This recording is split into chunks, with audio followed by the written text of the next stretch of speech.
उत्तराखंड में कई ऐतिहासिक मेले आयोजित किए जाते हैं जो अपनी पहाड़ी विरासत को समेटे हुए हैं। इसी प्रकार यमुना की सहायक नदी अगलाड़ में ऐतिहासिक राजमोड़ मेला हर्षोल्लास के साथ मनाया गया। इस मेले में यमुना घाटी, अगलाड़ घाटी, बद्री घाटियों के साथ दर्जनों गांव के समीपवर्ती जौनसार, मसूरी और विकासनगर के ग्रामीण शामिल हुए।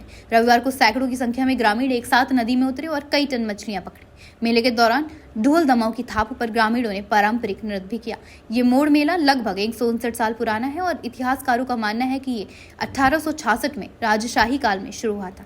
इस मेले का मुख्य उद्देश्य नदी और पर्यावरण का संरक्षण करना है। टिमरू पाउडर का उपयोग करके मछलियां बिना किसी नुकसान के पकड़ी जाती हैं और फिर पानी में वापस छोड़ दी जाती हैं। स्थानीय निवासियों ने बताया कि मसूरी में मोड़ मेला एक पारंपरिक मछली पकड़ने का त्योहार है जो खासकर अगलाड़ नदी में मनाया जाता है। प्राचीन परंपरा के अनुसार नदी में टिमरू के पत्तों का पाउडर डालकर मछलियों को बेहोश किया जाता है जिससे उन्हें आसानी से पकड़ा जा सके। ये तरीका न केवल अनोखा है बल्कि स्थानीय जनजातीय संस्कृति और प्राकृतिक ज्ञान का प्रतीक भी माना जाता है। मेले के समय नदी में तेज बहाव और भारी भीड़ को देखते हुए राष्ट्रीय आपदा मोचन बल की टीम ने मौके पर मोर्चा संभाला। नदी किनारे बचाव दल और प्राथमिक चिकित्सा टीम भी तैनात रही जिससे मेला शांतिपूर्वक और सुरक्षित ढंग से संपन्न हुआ। विशेषज्ञों का मानना है कि यदि ये परंपरा संतुलित रूप से निभाई जाए तो ये जैव विविधता और पर्यावरण संतुलन के लिए भी लाभकारी हो सकती है।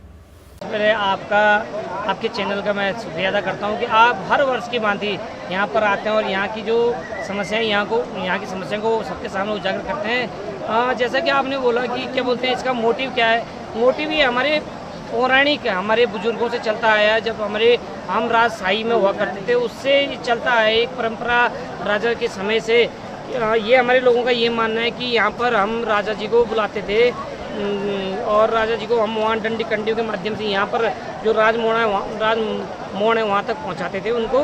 तो उसी परिप्रेक्ष्य में हम यहाँ पर हर वर्ष हमारे बड़े बुजुर्ग लोग पौराणिक से कई वर्षों से चलता आ रहा है। और इस बार वर्षा है, थोड़ा पानी ज़्यादा है तो मच्छियाँ तो जो हमारे एक टिमरू होता है जो एक नशीला पदार्थ होता है उसकी मात्रा पर निर्भर करता है। तो इस बार एक छेजुला पट्टी है जिसमें सिलगांव की एक बेल्ट है जिसमें 16 गाँव सिलगांव है तो उनकी पांति थी। तो जो टिमरू का पदार्थ है उसकी मात्रा इस बार अधिक है तो मच्छियाँ अधिक लगने के आसार है।